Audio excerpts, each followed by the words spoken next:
नमस्कार दोस्तों, स्वागत है आपका हमारे YouTube चैनल भक्ति की शक्ति ज्ञान के साथ में। दोस्तों, आज हम आपको इस वीडियो में बताएंगे कि भगवान श्री कृष्ण की मृत्यु कैसे हुई थी। दोस्तों, भगवान श्री कृष्ण की मृत्यु कैसे हुई, मृत्यु के बाद क्या श्री कृष्ण ने अपना शरीर छोड़ दिया और किसी अन्य शरीर को धारण कर लिया, क्योंकि वो तो भगवान विष्णु के अवतार थे। उनके शरीर का दाह संस्कार किसने किया, ये ऐसे सवाल हैं जिनका जवाब जानने की जिज्ञासा हर किसी के मन में होती है।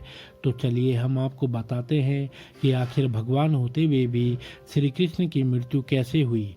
दोस्तों, कहते हैं कि भगवान कृष्ण का जन्म मथुरा में हुआ था, लेकिन उनका बचपन गोकुल, वृंदावन, नंदगांव, बरसाना और द्वारिका आदि जगहों पर बीता।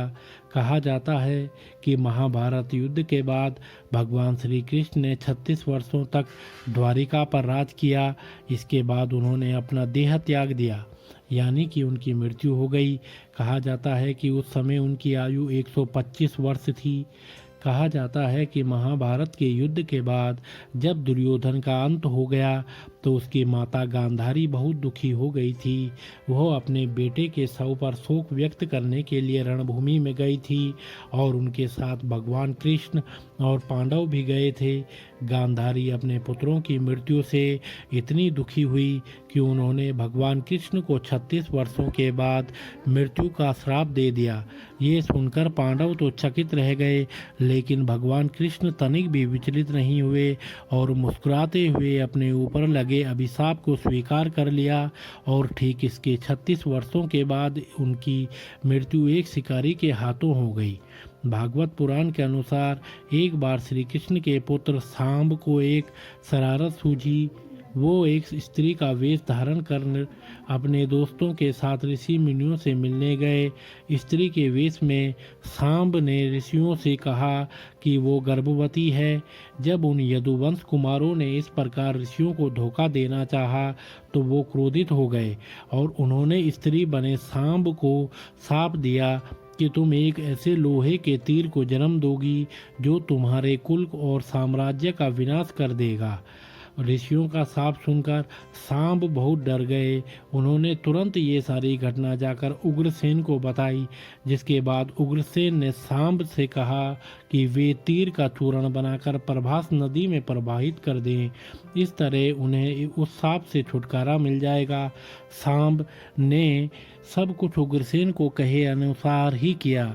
साथ ही उग्रसेन ने ये भी आदेश पारित कर दिया कि यादव राज्य में किसी भी प्रकार की नशीली सामग्रियों का न तो उत्पादन किया जाएगा और न ही वितरण होगा। कहा जाता है कि इस घटना के बाद द्वारका के लोगों ने कई अशुभ संकेतों का अनुभव किया, जिसमें सुदर्शन चक्र, श्री कृष्ण का शंख, उनका रथ और बलराम के हल का अदृश्य हो जाना शामिल है। इसके अलावा वहां अपराधों और पापों में बढ़ोतरी होने लगी। द्वारिका में चारों ओर अपराध और पाप का माहौल व्याप्त हो गया। ये देखकर श्री कृष्ण बहुत दुखी हो गए और उन्होंने अपनी प्रजा से ये जगह छोड़कर प्रभास नदी के तट पर जाकर अपने पापों से मुक्ति पाने को कहा। इसके बाद सब लोग उनकी बात मानकर प्रभास नदी के तट पर गए, लेकिन वहां जाकर सभी मदिरा के नशे में चूर हो गए और एक दूसरे से बहस करने लगे। इसके बाद उनकी बहस ने लड़ाई का रूप धारण कर लिया और वो आपस में ही लड़ने मरने लगे। इस तरह आपस में ही लड़कर सभी लोग मारे गए। कहते हैं कि इस घटना के कुछ दिनों बाद ही बलराम की भी मृत्यु हो गई। भागवत पुराण के अनुसार भगवान श्री कृष्ण एक दिन एक पीपल के पेड़ के नीचे विश्राम कर रहे थे। तभी जरा नामक एक बहेलिये ने श्री कृष्ण को हिरण समझकर दूर से उन पर तीर चला दिया, जिससे उनकी मृत्यु हो गई। आपको बता दें कि ऋषि द्वारा कृष्ण के पुत्र सांब को दिए शाप के अनुसार श्री कृष्ण को लगे तीर में उसी लोहे के तीर का अंश था जो सांब के पेट से निकला था और जिसे उग्रसेन ने चूर्ण बनवाकर नदी में प्रवाहित कर दिया था।